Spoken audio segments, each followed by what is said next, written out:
Hi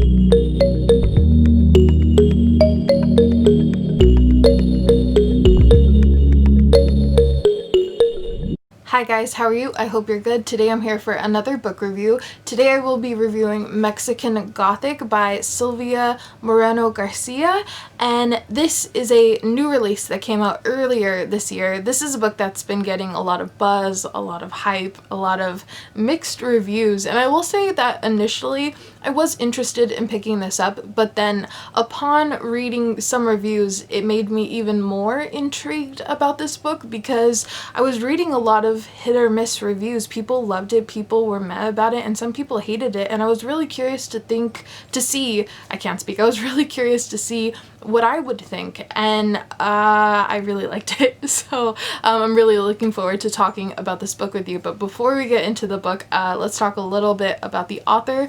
Silvia was born, I believe, around the 70s or the 80s, and she grew up in Mexico until about 2004 when she moved to Canada with her family, and she lived there ever since. So she is Mexican-Canadian. Silvia is known for so many different things. I really wanted to be able to tell you specifically what she wrote. The only thing I can really think of is her works are in a way speculative.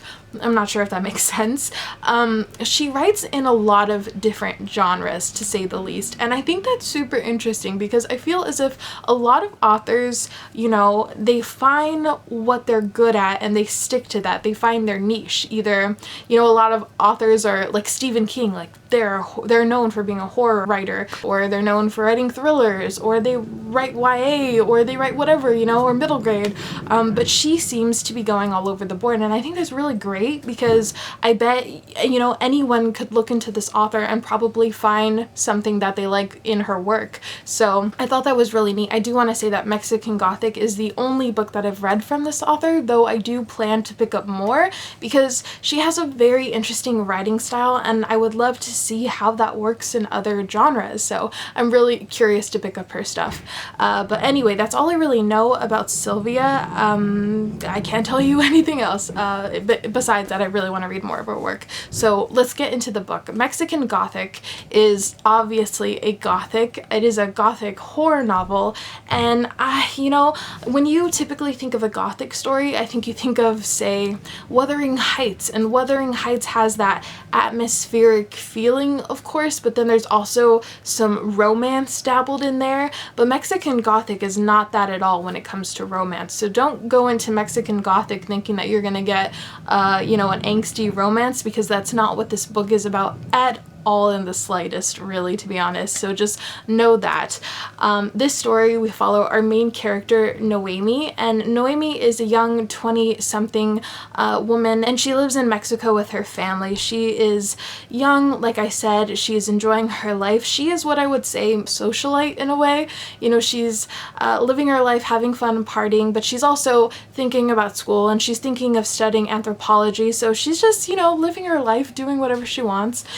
But one day her father comes to her and he asks her if she would go somewhere else in Mexico to check up on her cousin. Her cousin's name is Catalina, and Catalina recently married this Englishman and moved off into this other area. But recently, Noemi's family has been receiving letters from her cousin that are very peculiar and borderline alarming. So her father asked Noemi to go and check up on the cousin. So that's what Noemi does. And when she goes to this other town in Mexico, it's very rural, out of the way. It used to be this mining area, but you know, it's not as populated anymore.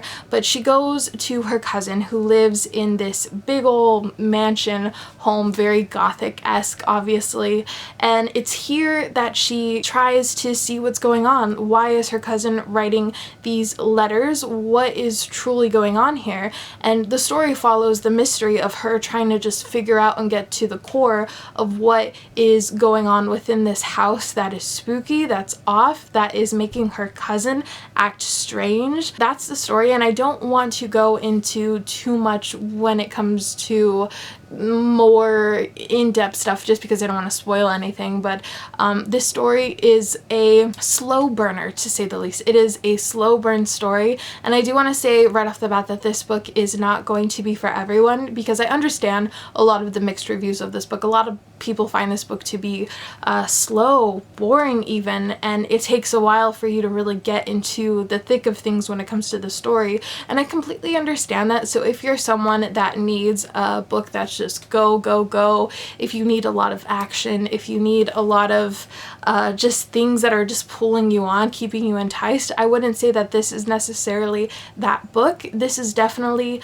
a book that takes its time to build and go and find the momentum of the plot. This is more of, I would say, a character-driven story. It is more of a story that is trying to, though it is telling you a, you know, this spooky Gothic horror story, it's also sharing with you a lot of things under the surface that have to do with racism and, you know, colonization, and there's even like eugenic stuff in here and so much more. It's just also, there's a lot of misogyny that our character has to go through, and it's just, there's so much stuff that's going on in this book that I think that it's just so incredible that this author was able to intertwine all of these different elements in this book and pull off the story at the same time, because where we begin in the story, we end up in a completely different ending than you would ever think this book would go.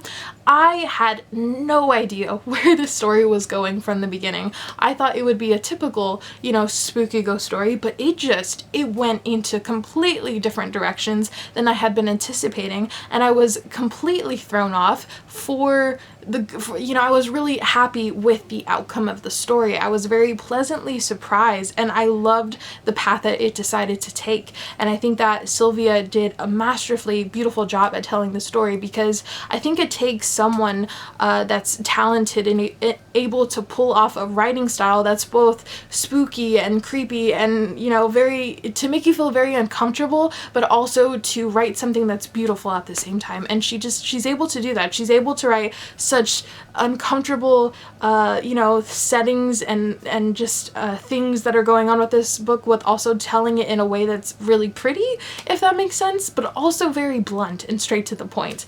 I don't know how she does it, but she does.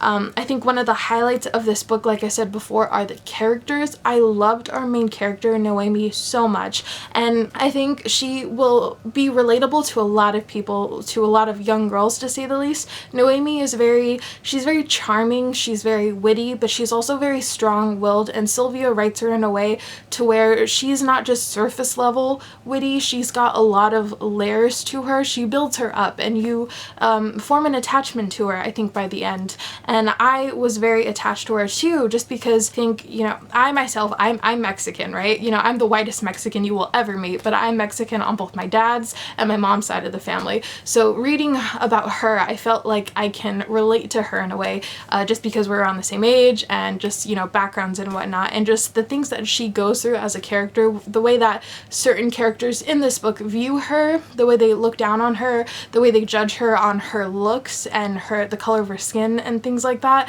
I think that she's a really well-written character, and so she was probably one of my highlights of this book for me. But I love the atmosphere and the writing style of this as well. Like I said before, I think the biggest thing that I want you to know if you go into this book, imagine a Gothic story mixed with a movie that's directed by Guillermo del Toro, who directed Pan's Labyrinth, Crimson Peak, and The Lady in the Water, or no, The Shape of Water. Imagine that director. It had those atmospheric elements and vibes, and it was just so good. And I love that director. He's incredible, masterful at creating movies. And so this book, if he was able to adapt this, oh my gosh, chef's kiss. I think that would be amazing, because he's really good at bringing the spooky and the disturbing into film, but in such a beautiful way, and I think he could do this just perfectly.